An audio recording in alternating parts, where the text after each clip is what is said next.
Next माननीय सदस्य Shri Ram ji, not present. माननीय सदस्य श्री सुभाष बाराला, 15 मिनट्स। धन्यवाद माननीय उपसभापति महोदय, आपने मुझे इस बहुत ही महत्व के विषय पर बोलने का अवसर दिया। ये जो केंद्रीय सशस्त्र पुलिस बल विधेयक 2026 चर्चा के लिए प्रस्तुत हुआ है। मान्यवर, देश की आंतरिक सुरक्षा का मामला हो तो ये बात देखने में आई है कि स्थानीय पुलिस के साथ साथ बहुत सारे समय ऐसे होते हैं, चाहे वो चुनाव का समय हो, चाहे किसी विशेष प्रकार के आंदोलन का समय हो, या ऐसी कोई समसामयिक घटनाओं के कारण से कोई स्थिति बनती हो, तो यही सुरक्षा बल जाकर के स्थानीय पुलिस के साथ मिलकर के और एक बेहतर तालमेल बिठा करके और लोगों की सुरक्षा करने का काम करते हैं, शांति व्यवस्था को कायम रखने का काम करते हैं। और इसीलिए इन सब फोर्सेज, चाहे वो बीएसएफ हो, चाहे वो सीआईएसएफ हो, चाहे वो आईटीबीपी हो, एसएसबी हो, इन सब को एक छत के नीचे लेकर के आना और इनके अंदर बेहतर तालमेल स्थापित करना सर्वप्रथम इस नए बिल का यही मकसद सरकार के सामने है। अगर हम बात करें इस बिल की, तो मान्यवर, केंद्रीय सशस्त्र पुलिस बलों में ग्रुप ए जनरल ड्यूटी अधिकारियों के लिए एक समान ढांचा ये विधेयक स्थापित करने का काम करता है। इसका उद्देश्य भर्ती और सेवा शर्तों के अंदर एक रूपता लेकर के आना है, जो कि अब तक इनके अंदर दिखाई देती नहीं है। कानूनी स्पष्टता को बढ़ाना और सेवा शर्तों से जुड़े जो विवाद हैं उनको समाप्त करना, तथा इसके अलावा यह विधेयक जो अलग अलग कानून और आदेश हैं उनके अंदर जो विरोधाभास दिखाई देते हैं, उन विरोधाभासों को समाप्त करते हुए सीएपीएफ की भर्ती के लिए एकीकृत कानूनी व्यवस्था को बनाने का यह विधेयक काम करता है। साथ ही यह 2025 के जिस माननीय उच्चतम न्यायालय के आदेश की चर्चा यहां पर हो रही है, कोर्ट के आईपीएस प्रतिनियुक्ति से जुड़े फैसले को भी यह ध्यान में रखता है, ताकि न्यायालयों के निर्देशों की और राष्ट्रीय सुरक्षा की जो जरूरतें हैं उनके बीच में एक बेहतर तालमेल हो सके, बेहतर संतुलन हो सके। और यह विधेयक वरिष्ठ भूमिकाओं में आईपीएस अधिकारियों के लिए निश्चित प्रतिनियुक्ति कोटा अनिवार्य करता है, जिसमें 50% महानिरीक्षक, 67% अतिरिक्त महानिरीक्षक पद और 100% विशेष महानिदेशक और महानिदेशक पद के प्रतिनियुक्ति के माध्यम से भरे जाएंगे। इस प्रकार की व्यवस्था ये करता है। यह व्यवस्था अनुभवी नेतृत्व सुनिश्चित करने और केंद्र राज्य के बीच के अंदर बेहतर तालमेल स्थापित करने का भी ये काम करेगा। और मान्यवर, अगर हम बात करते हैं विपक्ष के माननीय सदस्य और बहुत सारे ऐसे विद्वान सदस्यों ने भी इस बात को उठाया है कि यह जल्दबाजी में लेकर के आया गया विधेयक है। मैं एक बात कहना चाहता हूं कि विधेयक जल्दबाजी में लेकर के नहीं आया गया। इसके पीछे इस प्रकार के व्यक्ति का एक लंबा अनुभव है, जिसने इस देश में चाहे गुजरात के मुख्यमंत्री के नाते बात करें या प्रधानमंत्री के नाते बात करें, 8,940 दिन के आसपास इस पद के ऊपर रह करके सेवा करने का जो काम किया है, उस व्यक्ति का एक अपना अनुभव है। और उन्होंने, हम देखते हैं जब वो गुजरात के मुख्यमंत्री बने तो किस प्रकार से भूकंप उस समय उस त्रासदी से लेकर के और इस देश के अंदर अलग अलग समय के ऊपर अलग अलग प्रकार के आंदोलन चले, और उसी में धारा 370 और 35A को समाप्त करना, जब ये कहा गया था अगर ये समाप्त की जाएंगी तो देश के अंदर बवाल आ जाएगा, उसको शांतिपूर्वक तरीके से ना केवल हटाना, बाद की परिस्थितियों से भी निपटना। शाहीन बाग जैसे कितने आंदोलन हुए, नक्सलवाद का आज लगभग समाप्ति इस देश से हो चुकी है। और इसी प्रकार से अनेक ऐसे विषय समय समय पर आए जिनका माननीय नरेंद्र मोदी जी के नेतृत्व में बहुत कुशलता पूर्वक तरीके से उन समस्याओं का समाधान किया गया। और ये माननीय उपसभापति महोदय, वैसे ही नहीं होता। हम देखते हैं कि नरेंद्र मोदी जी प्रधानमंत्री बनने के बाद ये देखते हैं, वो माननीय विपक्ष के सांसदों ने इस बात को उठाने का काम किया है कि हमारे सुरक्षा बल, जब हम घर के अंदर त्योहार मनाते हैं, दीपावली होली मनाने का काम करते हैं, तो सीमा पर रह करके हम सब लोगों की सुरक्षा को सुनिश्चित करने का काम करते हैं। तो श्रीमान जी, देश के प्रधानमंत्री जी भी हम सब लोगों की तरह घर नहीं बैठते, उन जवानों के बीच में जाकर के उनके दुख तकलीफ को समझने का ना केवल काम करते हैं, बल्कि उनका उत्साह वर्धन करने का काम करते हैं। इससे पहले बताइए, देश के किस गृह मंत्री ने नक्सलवादी क्षेत्र में जाकर के उनके बीच में रात बिताने का काम किया हो, उनकी समस्याओं को समझ करके उसको समाधान तक लेकर के जाने का काम किया हो। इसलिए ये जो विधेयक आया है, ये आनंद फानन में नहीं आया, ये बहुत सारी समस्याओं को समझ करके उनके समाधान तक लेकर के जाना, इस दृष्टि से ये लेकर के आया गया है। अब बात आई थी,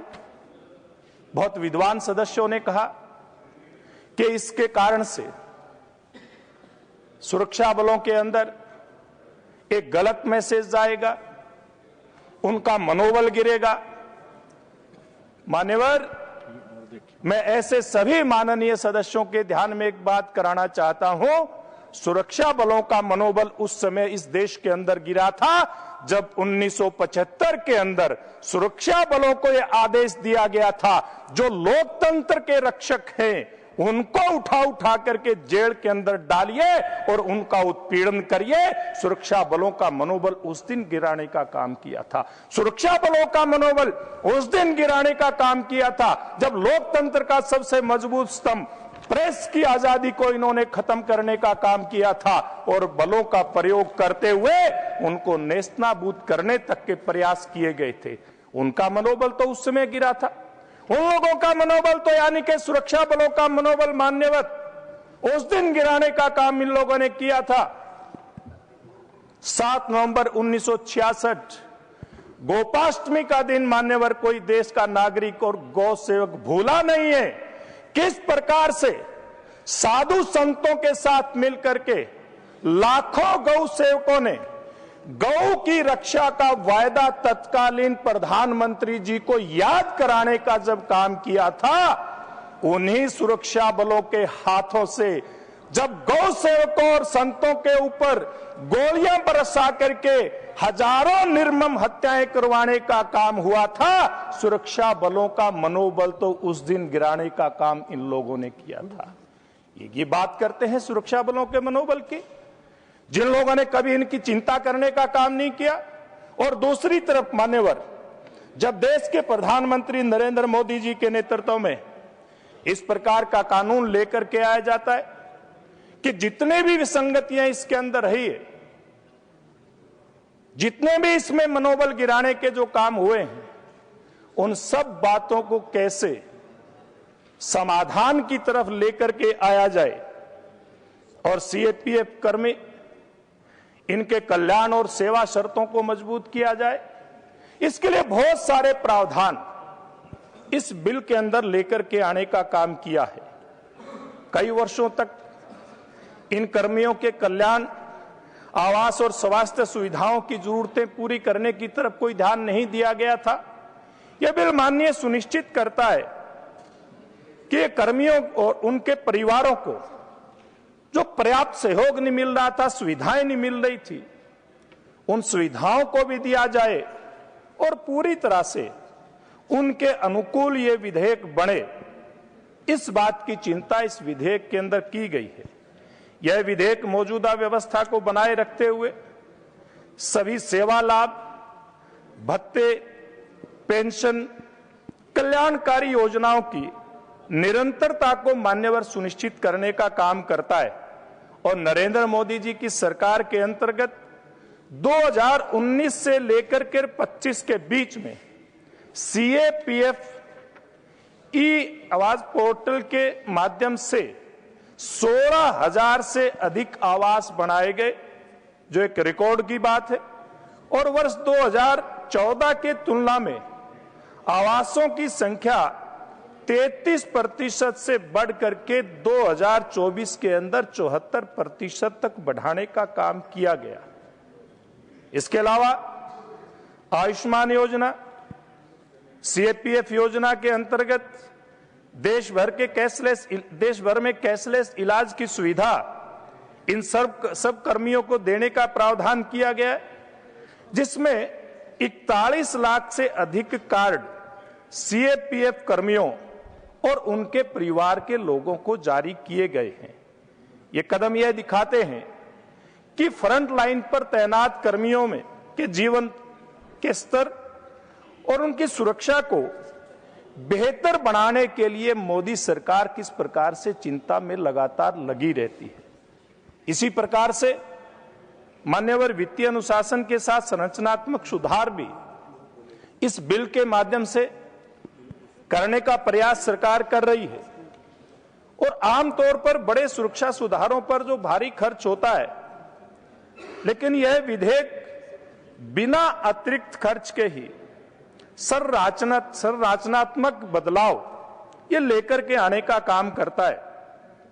वित्तीय ज्ञापन के अनुसार इस सुधार से भारत की समेकित निधि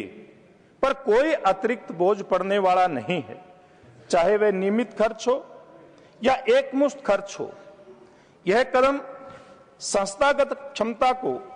मजबूत करने के साथ साथ वित्तीय अनुशासन बनाए रखने का एक उदाहरण है। और माननीय नरेंद्र मोदी जी के नेतृत्व में मान्यवर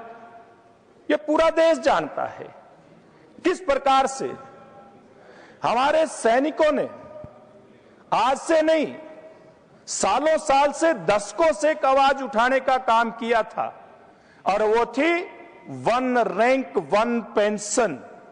वो अगर दे करके हमारे सैनिकों का मनोबल बढ़ाने का काम किया तो देश के यशस्वी प्रधानमंत्री नरेंद्र मोदी जी ने किया। इसलिए इधर के हमारे जो बंधु आज मनोबल गिराने की बात करते हैं सुरक्षा बलों को, के उनको अपने समय की याद करना चाहिए और नरेंद्र मोदी जी के समय में लिए हुए केवल फैसलों को के तरफ ध्यान केवल देना नहीं चाहिए, बल्कि उनकी नीयत को भी देखना चाहिए कि प्रधानमंत्री जी की नीयत किस प्रकार की है। प्रधानमंत्री जी की नीयत उन लोगों का मनोबल गिरा करके और देश के लोकतंत्र को चकनाचूर करने का काम करना नहीं है। देश के प्रधानमंत्री सभी लोकतांत्रिक व्यवस्थाओं को जहां मजबूत करने का काम करते हैं, किस प्रकार से संविधान के दायरे में रह करके सब काम करते हुए सब देश को साथ लेकर के आगे बढ़ा जाए, इस बात के ऊपर ध्यान देते हुए मुझे लगता है जब प्रधानमंत्री चलते हैं तो जो वेदों में एक बात कही गई है,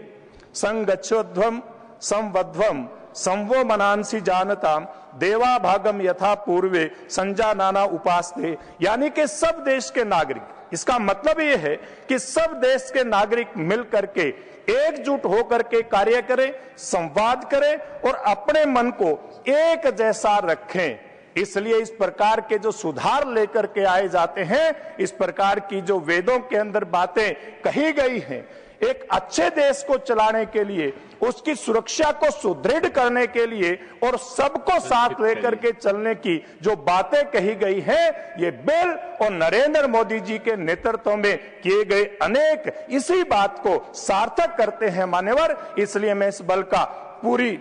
तो जोरदार तरीके से इसका समर्थन करते हुए अपनी बात को समाप्त करता हूं। आपने मुझे बोलने का मौका दिया, आपका बहुत बहुत धन्यवाद। बहुत धन्यवाद माननीय सदस्य।